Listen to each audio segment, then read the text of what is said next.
Sa patuloy pa rin na pagtaas ng heat index sa bansa, ilang mga paaralan na ang nagsuspinde ng face-to-face classes at pinalitan ng asynchronous o distance learning dulot ng matinding init ng panahon. Ito'y kaugnay sa mga sakit na maaaring makuha at makaapekto sa kalusugan ng mga mag-aaral at guro sa bansa. Si Dan Villegas para sa detalye ng balita.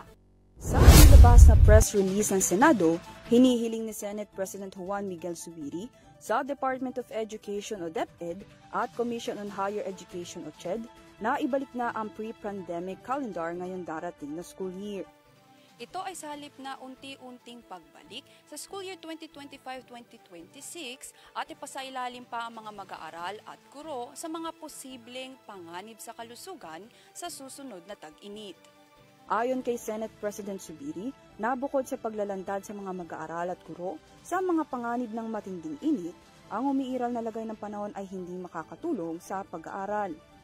Anya pa na binawi na rin ito ang Senate Bill No. 788 na inihain sa pagsisimula ng 19th Congress na nag-synchronize ng school year na magsisimula sa Agosto.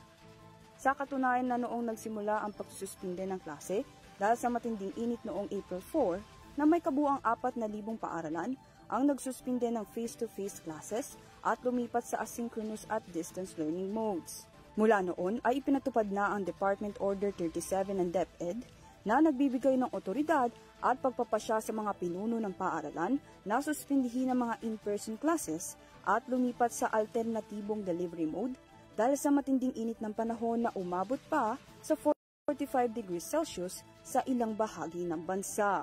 Para sa UrTV News, Dan Villegas sumasaludo sa bawat Pilipino.